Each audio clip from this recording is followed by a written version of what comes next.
Howdy, mates. Good evening. It is Saturday, June 19th, 2021.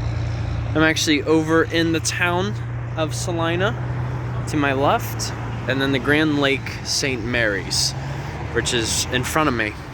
So I am based in Mercer County, Ohio. Celina is the county seat. So Mercer County is just north of Dark County. So we're still essentially in western Ohio. So a bit of a background on the lake itself. So from north to south, which measures the width, the greatest width, is about 3.7 miles long, approximately. But then if you measure the length, which runs from the east to the west, that is about 8.3 miles long. So you could say that this is a decent sized lake. However, though, this is actually a man-made lake, not a natural. And for some of you that might not be surprising. But essentially, back in the 1840s, mostly German and Irish immigrants were in this area, and much of this whole section was hand dug with an average depth of approximately 8 to 10 feet or so. It's essentially not very deep at all. But during that time frame, trade was a very important asset, especially trade of crops and transportation in general.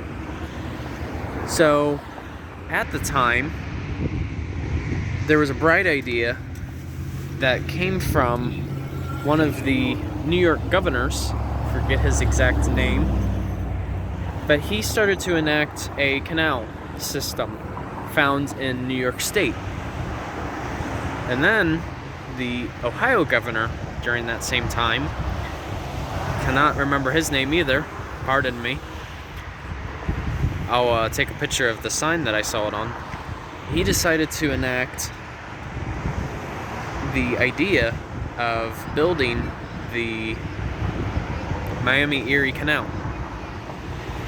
And essentially this canal that I'm speaking of, it used to basically connect Lake Erie and the Ohio River. So essentially, this canal ran through this part of Ohio. And so at the time, there was a bright idea that this lake would serve as a reservoir for any water that would be needed to be used in the canal. And one of the tributaries that leads into this lake is the Coldwater Creek. And that was purposefully diverted to enter into this lake here. So in other words, what I'm trying to say is this did not always exist. At one point, this was once also agricultural land, just like the rest of the county, too. So then, as time progressed and railroads became more of a staple, you could say that, with this reservoir being here, they wanted to repurpose it.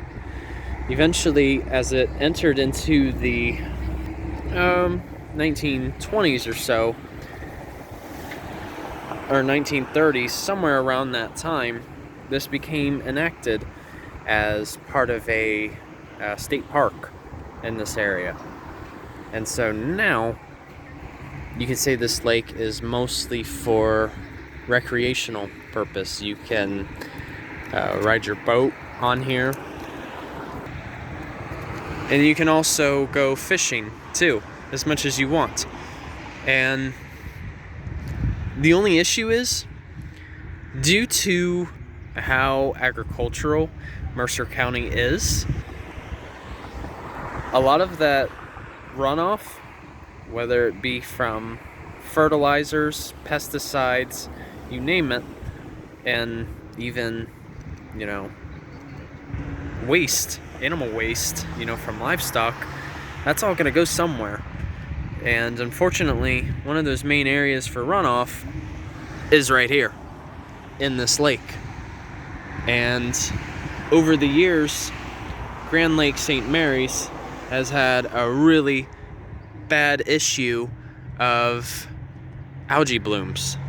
I believe specifically cyanobacteria, because there actually are some spots along the water here where you can literally see like kind of like a green blanket that covers the water. And so essentially it kind of creates like a harmful algal bloom, but for freshwater, not a marine. So in this case, a lot of the runoff, it's very rich in phosphate in this case. That is usually the limiting nutrient. So in other words, phosphate, as long as there is enough of it, that's going to yield more algae in the water. So basically what I'm trying to say is this water is really not that, it's essentially not very safe to swim in or even drink, unless if you really want to risk getting very ill, which I highly doubt. But that's a bit of the background on Grand Lake. And really it got its name because some people called it, just Grand Lake, and some people just called it St. Mary's Lake. And so there was a bit of a debate, and that's why eventually Grand Lake St. Mary's is what stuck. Because you figure this lake connects with both Celina, and then when you go to the east, that's where it meets up with St. Mary's. And St. Mary's was also where the canal ran through, as I was mentioning just a bit ago. So that's really a bit of the background on this Grand Lake itself. So I'm actually going to, as I was saying, oh yeah, and I also forgot to mention too, oil too, back in the 1900s, that was a very important commodity as well. I mean, it's still valued to this day. Grand Lake St. Mary's was actually one of the first offshore oil wells in existence. So what does that tell you? I mean, there's quite a bit of history here, surprisingly. But yeah, you figure at one point there used to be oil wells all over this lake that would just basically drill for oil extraction. So that was, yeah, I didn't want to leave out that piece.